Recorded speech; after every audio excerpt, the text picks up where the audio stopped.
Hello everyone and welcome back to your own tutor YouTube channel. आज की हम video में जो बात करने वाले हैं वो है एमबीए का जो प्रोग्राम है, उसकी कम्प्लेक्सिटी कितनी है। क्योंकि किसी ने मुझे कमेंट में पूछा था एंड दे रिक्वेस्टेड मी कि आप उस पर वीडियो बनाएं कि ये प्रोग्राम कितना कोई चैलेंजिंग है। And I understand that as an international student जब आप यहाँ पे पढ़ने आ रहे हो तो आपके ऊपर बहुत सारी जिम्मेदारियाँ होती हैं। If you specially coming here with the family, तो आपको बच्चों का टेक केयर करना होता है, ग्रोसरीज करनी होती हैं, घर की साफ सफाई करनी होती है, कुकिंग करनी होती है। एंड डिस्पाइट ऑल दैट फिर आपको जो है, अगर रिगोरस करिकुलम है, जैसे एक एमबीए प्रोग्राम है, चार चार कोर्सेज आपको शायद लेने पड़ जाए इन योर सेमेस्टर, तो is it even worth it? Number one. Number two के कितना कोई डिमांडिंग है, प्रोफेसर्स अकोमोडेटिंग हैं आपके लिए कि नहीं होंगे, आपको कुछ लीवे देंगे कि आप जो है अपने ये सारी सिस्टम मैनेज कर सकें, या यूनिवर्सिटी की तरफ से कितनी कोई सख्ती होती है, किस तरह से प्रोग्राम डिज़ाइंड है, कितने कोर्सेज मैंने किए हैं। मैं अपना एक्सपीरियंस आपसे शेयर करूंगा क्योंकि अभी मुझे तकरीबन 1 साल होने को आया है। तो I will definitely try to help you out. अपना सेमेस्टर्स का मैं एक्सपीरियंस शेयर करूंगा, तो उससे आपको बहुत ज़्यादा लर्निंग होगी एंड आपको एक ओवरऑल आइडिया भी हो जाएगा कि किस तरह का प्रोग्राम मतलब डिमांडिंग है, किस तरह से एक्सपेक्ट किया जा सकता है, आप सब क्या एक्सपेक्ट कर सकते हैं। तो जी, नंबर वन, जो मेरा पहला सेमेस्टर था वो था फॉल इनटेक का था। तो मैं आया था सितंबर अगस्त 26 को मैंने यहाँ पे लैंड किया था, और 4 कोर्सेज मैंने रजिस्टर करवाए आते से। यहाँ पे एक होता है यूनिवर्सिटी का पोर्टल होता है जिसको कहते हैं सेल्फ सर्विस, मन सेल्फ सर्विस। तो एक वेबसाइट है करके selfservice.mun.ca, वो मैं लिंक डिस्क्रिप्शन में डाल दूंगा। तो वहाँ पे जाके आप लोगों को जो है वो कोर्सेज रजिस्टर करवाने आफ्टर यू पे योर फीस। अदरवाइज आपकी वो अगर फीस पेमेंट नहीं होगी तो वो पोर्टल आपके लिए लॉक हो जाएगा, वो खुलेगा नहीं। तो मेरे साथ ऐसा हो चुका है इन द सेकेंड सेमेस्टर, तो मैं इसीलिए ये चीज़ें जानता हूँ। तो फिर व्हेन यू पे योर फीस, तो उसके बाद आप रजिस्टर करवा सकते हैं। आपको एक पूरी लिस्ट ऑफ कोर्सेज मिल जाएगी वहाँ पे। फिर आपको एक कोर्स कोड होता है, जैसे फॉर एग्जांपल 8103 स्टेटिस्टिक्स के लिए था, 8104 जो है ऑर्गेनाइजेशनल बिहेवियर के था, BUSI-8104, इस तरह से कोड होता है कोर्स का ना। तो वो आपको मिल जाएगा। अच्छा, उसके अलावा जब आप ये कोर्सेज वगैरह आपके कुछ एमबीए में ना, एमबीए में टोटल आपके 20 कोर्सेज होते हैं जो आपको करने ही करने होते हैं, लाजमी है वो। और उनमें आप मेरे ख्याल से गालिबन 6 कोर्सेज के लिए एग्जाम्शन अप्लाई कर सकते हो, only if you have a degree in business, या वो डिफाइंड होता है कि अगर आपकी कोर्स आउटलाइन जो है, आपको बोलते हैं कि आप यूनिवर्सिटी जो प्रीवियस जहाँ पे आपने अंडरग्रेड किया हुआ है या जो आपने बैचलर्स डिग्री ली हुई है, तो उनके आप सिलेबस ले आएँ, जो सब्जेक्ट आप एग्जाम्शन जिसमें जाते हैं। जैसे फॉर एग्जांपल अकाउंटिंग हो गया, आपका स्टेटिस्टिक्स हो गया, आपका मार्केटिंग हो गया, आपका ऑर्गेनाइजेशनल बिहेवियर हो गया, इंफॉर्मेशन सिस्टम्स हो गया। अब ये सारे ऐसे सब्जेक्ट्स हैं जिनमें आप एग्जाम्शन क्लेम कर सकते हैं। अप टू 8 या 6 मेरे ख्याल से आप सब्जेक्ट्स एग्जाम्प्ट करवा सकते हैं। उसके लिए कंडीशंस होती हैं कि आपका जो डिग्री है, अंडर ग्रेजुएट डिग्री या बैचलर्स डिग्री, वो 6 साल के अंदर होनी चाहिए। मतलब अब फॉर एग्जांपल जैसे मेरा इंटेक है 2024, तो आपका इंटेक 2023 है, तो आपकी जो मेरी जो अंडर ग्रेजुएट डिग्री थी वो बहुत पुरानी थी, तो उन्होंने मेरी एग्जाम्शंस को कंसिडर नहीं किया। ये तो बाद में फिर मैंने जो है रिक्वेस्ट वगैरह की, तो मुझे फाइनली एक कोर्स की एग्जाम्शन मिल गई थी, लेकिन आफ्टर लॉट ऑफ एफर्ट्स।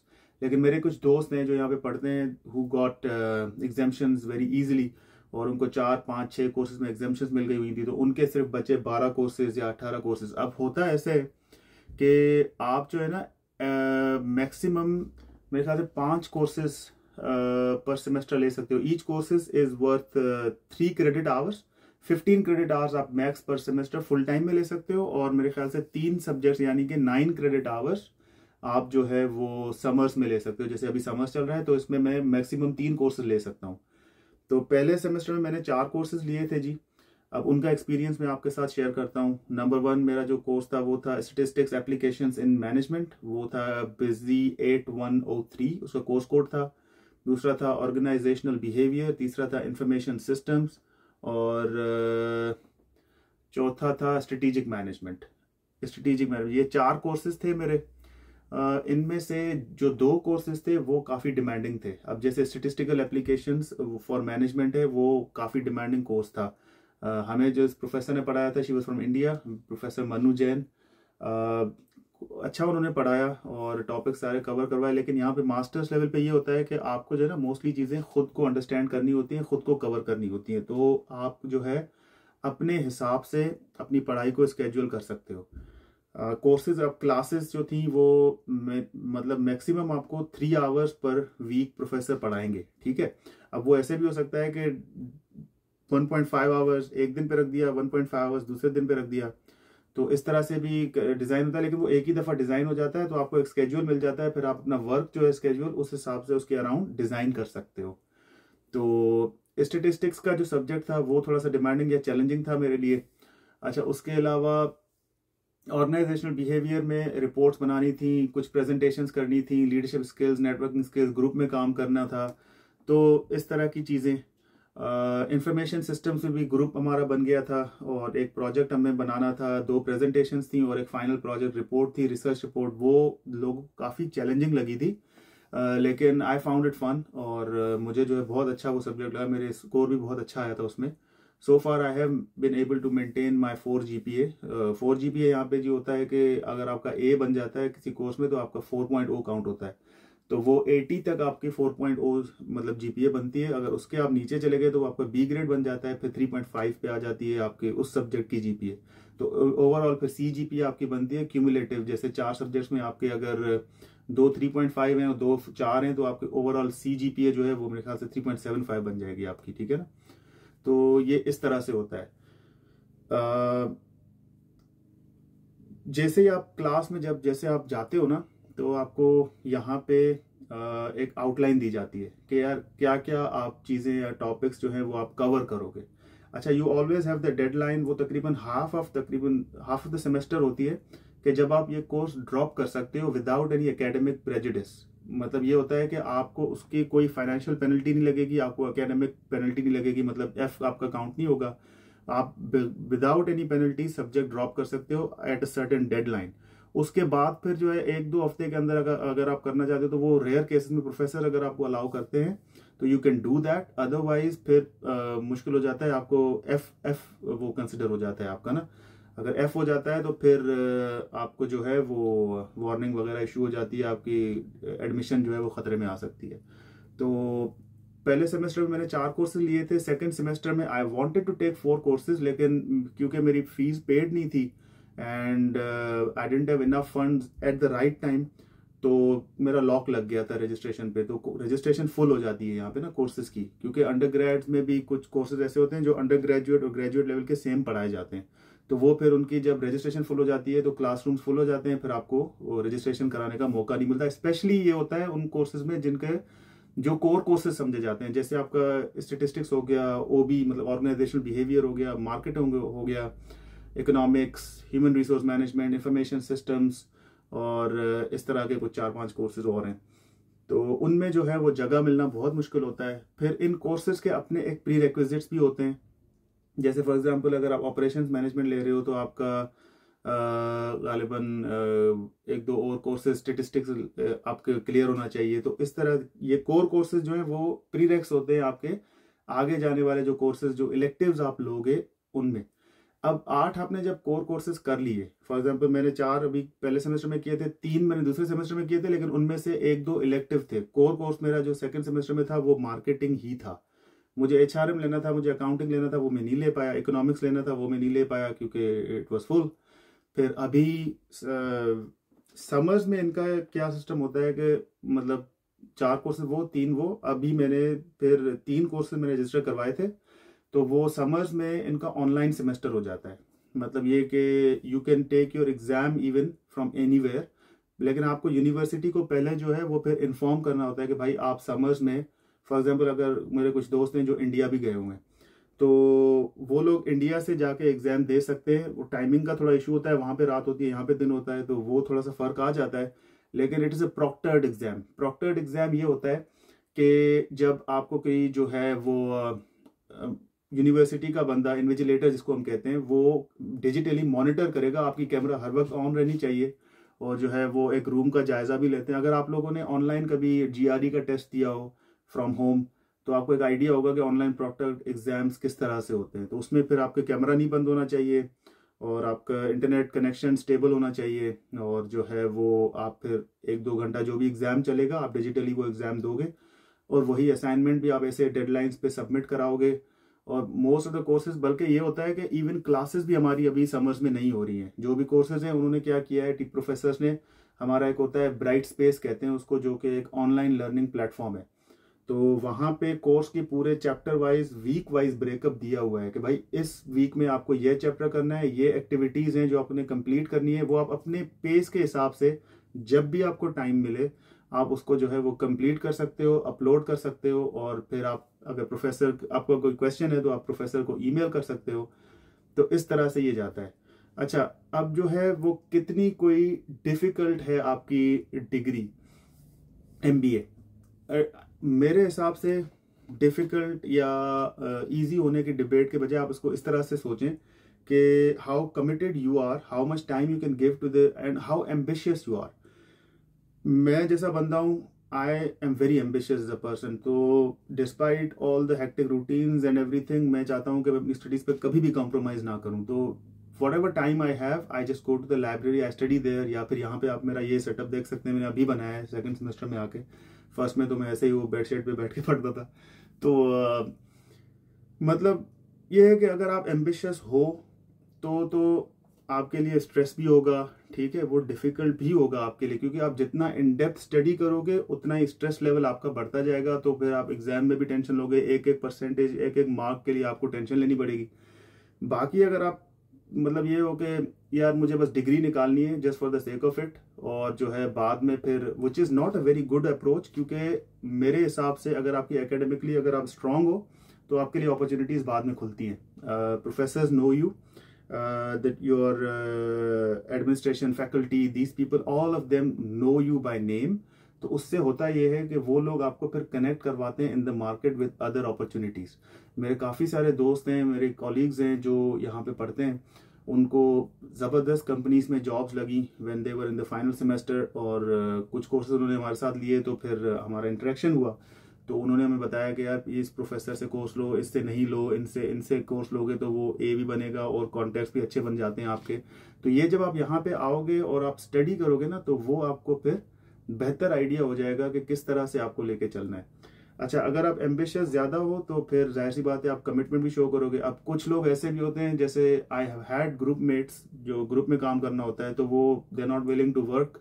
फिर आपने जो है, क्योंकि आपके भी स्टेक्स हाई होते हैं, आपने मार्क्स लेने होते हैं, तो आप उनका काम भी फिर कर देते हो, which is not a good approach. उनके लिए लर्निंग अफेक्ट हो रही है, लेकिन एवरी मैन फॉर हिमसेल्फ। यहाँ पे तो इसी तरह से होता है तो आप अपने ग्रेड्स पे तो जाहिर सी बात है कॉम्प्रोमाइज़ नहीं कर सकते, और आपने फड्डा वड्डा तो यहाँ पे कितना ही कोई कर लेंगे आप, ठीक है, मतलब वो आप एक लिमिट में ही जो है ना किसी को बोल सकते हो। अब कुछ लोग होते ही ऐसे हैं कि आप उनको जितना भी बोलो लातों के भूत, तो वो मानते नहीं है, ठीक है। तो you will come across all kinds of people.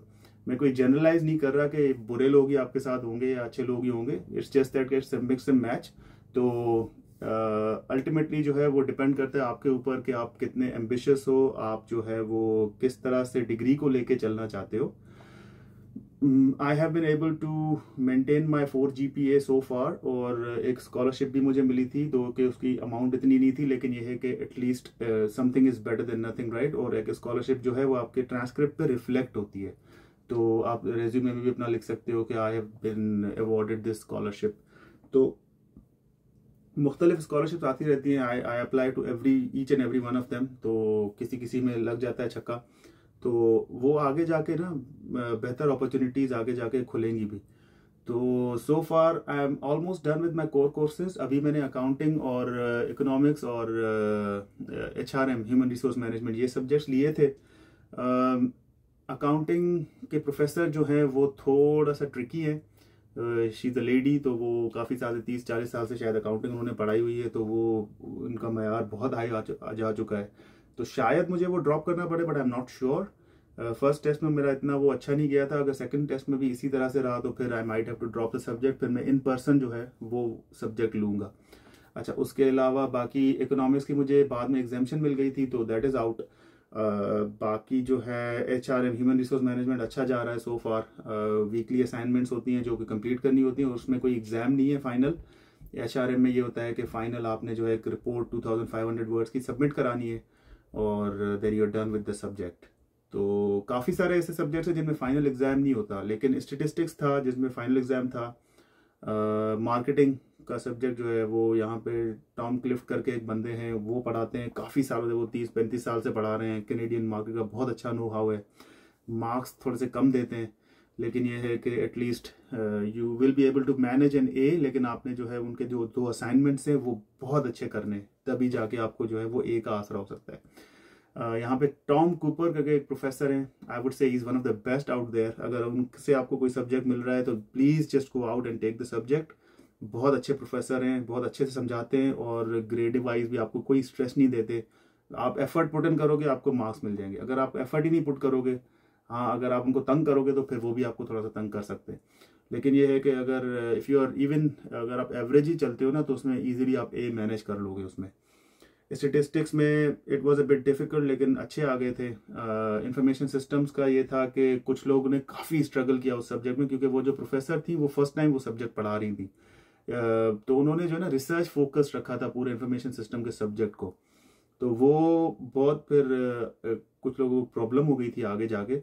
लेकिन ये था कि अल्टीमेटली अच्छा निकल गया वो सब्जेक्ट भी।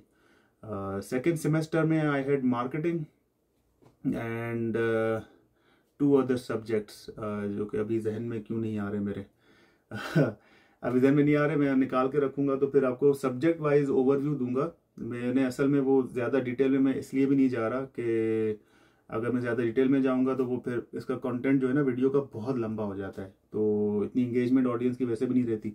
तो मैं चाहता हूँ कि सब्जेक्ट बाय सब्जेक्ट फिर एक ओवरव्यू में बनाता जाऊंगा। ये एक प्रोग्राम का ओवरव्यू था। अब ये होता है कि 20 कोर्सेज होते हैं, तो आपको 4 कोर्सेज फर्स्ट सेमेस्टर में लेने, 4 सेकंड में लेने, 2 थर्ड में लेने। अब ये कोई मतलब वो रूल ऑफ थंब नहीं है।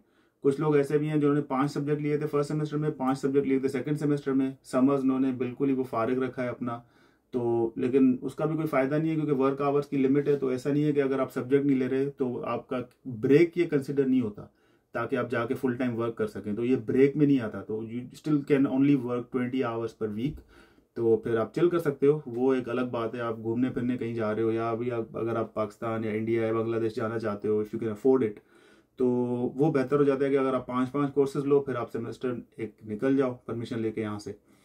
तो फिर आगे भी इसी तरह से होगा, 4 कोर्सेज और 2 कोर्सेज। तो ये अगर आपको टाइम पे MBA कंप्लीट करना है तो ये 20 कोर्सेज आपने लेने। अच्छा, बीच बीच में क्या होता है कि कुछ इस तरह से इंटर सेशन कोर्सेज होते हैं। अभी इंटर सेशन ये होता है कि 1.5 महीने का कोई प्रोजेक्ट वाइज कोर्स होता है। एक 2 हफ्ते में आपको जो है वो रिगोरस 6-6 घंटे की क्लासेस होती हैं। उसके बाद एक कोई प्रोजेक्ट आपने बनाना होता है। 1.5 महीने में आपका कोर्स वो फारिग हो जाता है, और लेकिन आपको क्रेडिट आवर्स 3 ही मिलते हैं उसके पूरे। तो ये कुछ रिसर्च प्रोजेक्ट हो जाता है, कोई प्रोफेसर सुपरवाइजर आपको मिल गया, एक आपने किसी एरिया में रिसर्च करना चाहते हो वो कर लो, तो वो एक सब्जेक्ट के तौर पे काउंट हो जाता है। तो ये भी कुछ लोग कर रहे हैं, लेकिन मैंने अभी एक्सप्लोर नहीं किया, तो I can not comment further on that. मैं आपको जो है वो बिल्कुल गाइड करूंगा इसके हवाले से जब when I go through that, right. तो दैट्स इट जी, that was pretty much it from an overview of the MBA प्रोग्राम। कॉम्प्लेक्सिटी मैंने आई होप के I was able to convey कि आपको जो है वो क्या एक्सपेक्ट करना चाहिए when you are coming here for a business program. Even जो लोग GDBA करने के लिए आ रहे हैं, they go through the same. उनका ये होता है कि मेरे ख्याल से 6 या 10 कोर्सेज लेने होते हैं इन टोटल, तो उनके कोर्सेज फिर कम हो जाते हैं, लेकिन वो 1 साल का प्रोग्राम होता है। तो अभी तो PGWP का भी वो मसला चल रहा है, उस पर मैं अलग से वीडियो बनाऊंगा कि वो कह रहे हैं कि पोस्ट ग्रेजुएट वर्क परमिट जो है वो सिर्फ उन लोगों को मिलेगा कि जिनके अलाइंड होंगे प्रोग्राम जो यहाँ के कैनेडियन इकोनॉमी की नीड है उसके हिसाब से। और स्टेटिस्टिक्स जो उन्होंने बताए हैं वो कुछ इस तरह से बताए हैं कि बिजनेस प्रोग्राम्स में बहुत लोग आ रहे हैं। तो अगर आप मेरी वीडियो ये पाकिस्तान, इंडिया, बांग्लादेश वहाँ से बैठ के अगर आप देख रहे हैं तो आई वुड हाईली रिकमेंड कि अगर आप थोड़ा सा टेक्निकल साइड पे जा सकते हो तो गो फॉर दैट, ठीक है। Don't opt for, just don't come here for the sake of coming here. यहाँ पे अगर आप आ रहे हो तो एक लॉन्ग टर्म प्लान के साथ आओ, क्योंकि आप बहुत पैसा इन्वेस्ट करके आ रहे हो, राइट। तो आई वुड हाईली रिकमेंड कि आप कोई ऐसा कोर्स, अगर इफ़ यू आस्क मी कि अगर यार इस वक्त मैं रिसर्च कर रहा होता है कि यार मुझे कनाडा जाना है और मैंने जाके वहाँ पे पढ़ना है, तो मेरे लिए कौन से कोर्सेज अलाइन करते हैं मेरी डिग्री के साथ, तो I would have chosen may be a subject जैसे डेटा साइंस हो गया, इस तरह से कोई टेक्निकल सब्जेक्ट चूज करूंगा ताकि मुझे पता हो कि यार ये सब्जेक्ट डिग्री कंप्लीट करने के बाद मेरी जो जॉब मार्केट में है वो वैल्यू है। ठीक है, MBA is a very generic subject. इससे क्या होता है कि जब आप ग्रेजुएट कर जाते हो तो आपको या तो साथ में सर्टिफिकेशंस होनी चाहिए कुछ फाइनेंस की या कुछ, ताकि आप टेक्निकल साइड पे जा सको, तो वो ओवरऑल एक लॉन्ग टर्म प्रोसेस में जो है वो आपको हेल्प मिल जाती है। ठीक है जी, so that's very much it. I will see you in the next video. Thank you.